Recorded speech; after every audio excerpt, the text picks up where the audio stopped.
I remember the first time I was honest with myself, and it scared the shit out of me.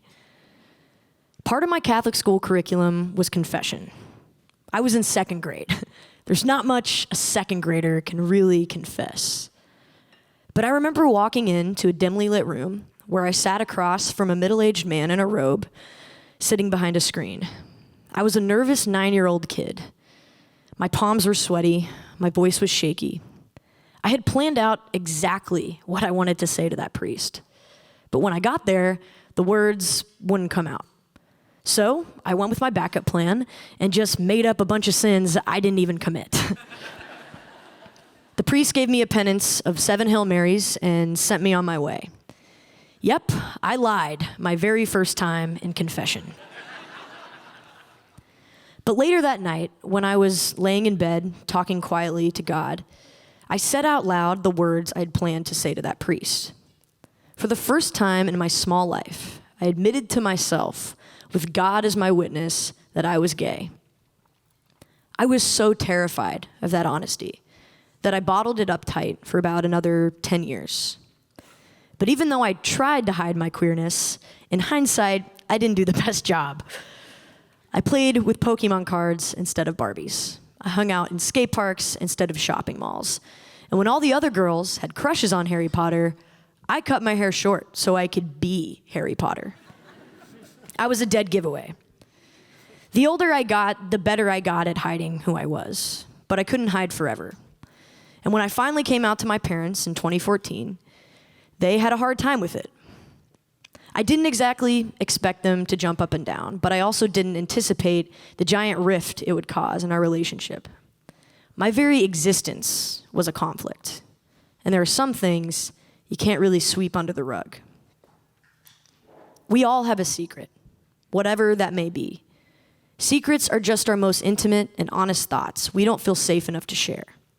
And we don't always have the right words to say when dealing with confrontation.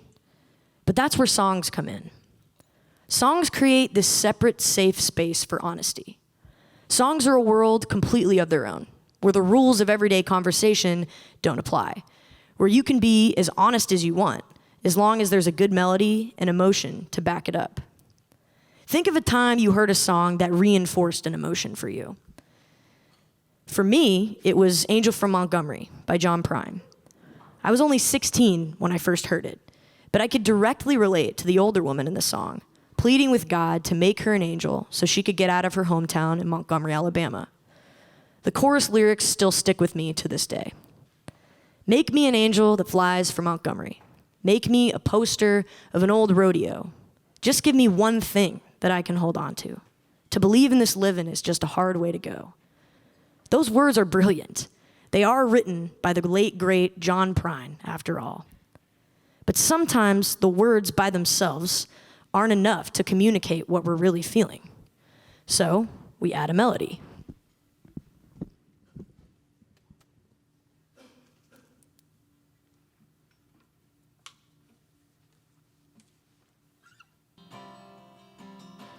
Make me an angel that flies from Montgomery. Make me a poster of an old rodeo. Just give me one thing that I can hold on to believe in this living's just a hard way to go.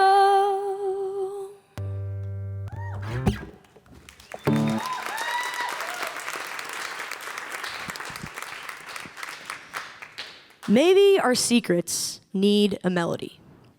When the right lyric and the right melody come together, it's magical. Some might even argue that it's spiritual, but it's also scientific. Johns Hopkins Research Center in Baltimore found that music physically reduces blood pressure, anxiety, and pain. It also improves mood, mental alertness, and memory. And the same pleasure centers in our brain are activated whether we're listening to music, eating chocolate, having sex, or doing cocaine. Not suggesting that anybody out there go try cocaine.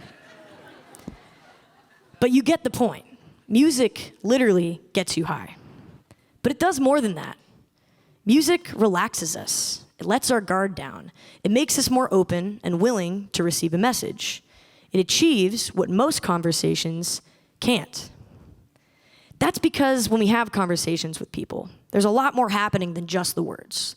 There's the tone of our voice, there's the words we meant to say but left out, and then there's the other person's interpretation of our words. Words can be messy, and our message can get lost in translation. But a melody can take our message and make it beautiful. A melody is what ultimately helped bridge the gap between my parents and I. But it didn't happen overnight. As the rift between us grew, so did this desperate need to communicate.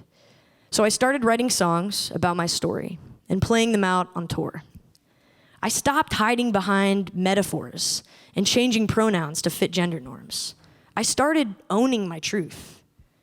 In doing so, I learned that my honesty was a conversation starter. My vulnerability was a superpower. And my story wasn't just my story.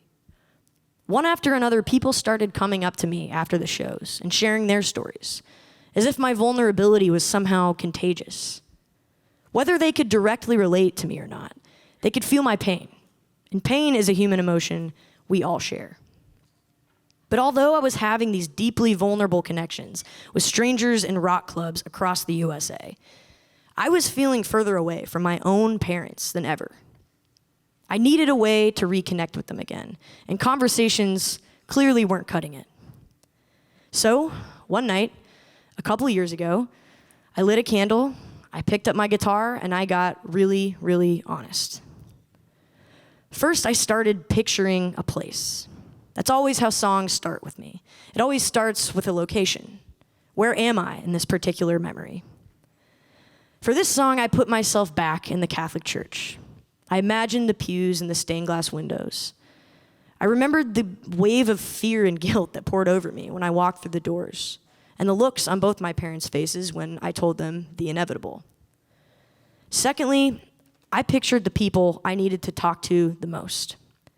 At this moment, that was my parents. I imagined we were sitting across the table from each other, and they were just listening. I imagined myself saying words to them I wished I could say without worrying what their reaction might be. And thirdly, I allowed myself to be honest without consequences. There was a reason I was so terrified to confess to that priest when I was 9 years old. We live in a world where there are consequences for our honesty. We're afraid to fail or say something wrong. And most importantly, we're afraid to tell the people we love how we really feel. But telling them how we feel is where the real conversation starts. Picture a place, picture a person, be honest without consequences.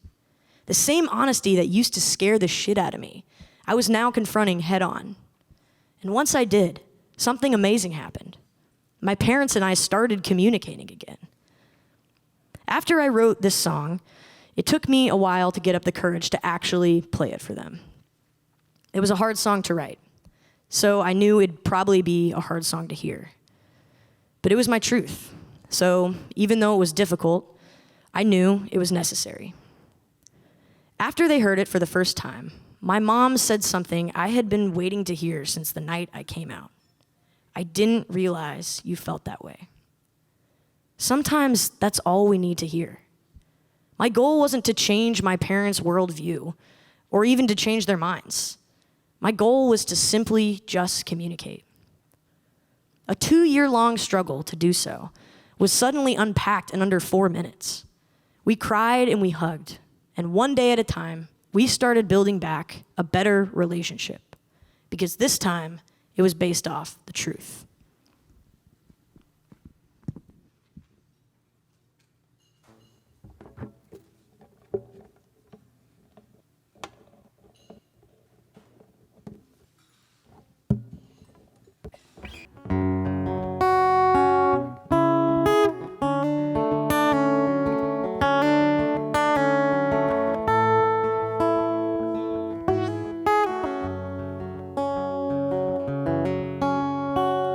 When I think of Georgia, I think of you.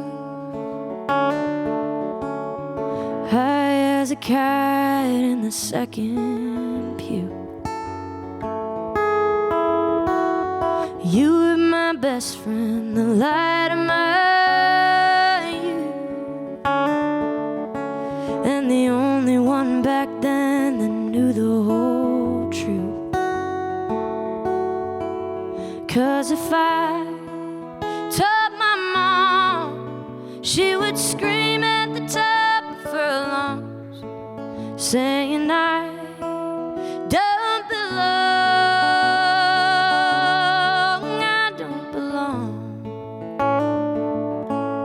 I sure hope she's wrong. I wanted to be honest, I wanted to be brave, but if my grandmother knew, she would roll in her grave, and my father would scream, he'd scream out in rage. He did not want a daughter whose soul wasn't saved. He thought if I told the world, they would not see me as the same girl. They'd say I don't belong.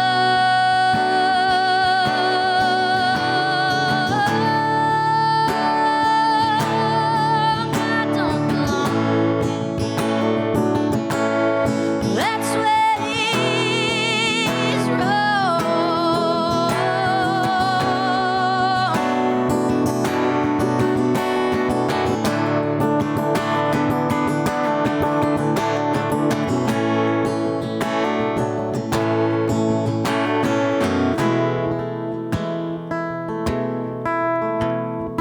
There is a place past the Georgia pines,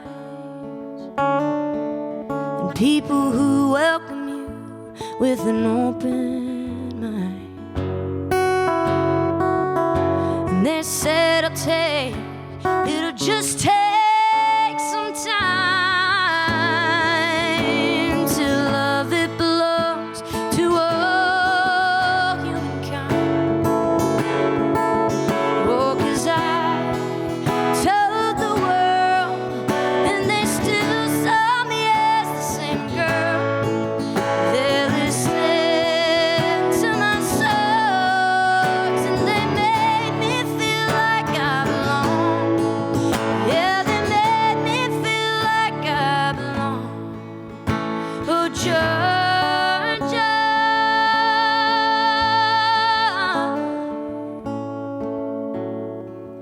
you were wrong.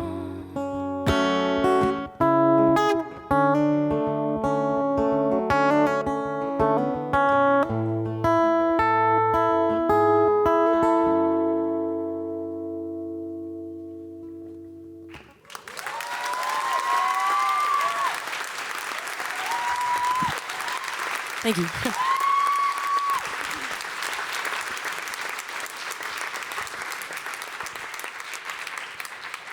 We all have a secret, and it's up to us to let the people we love in.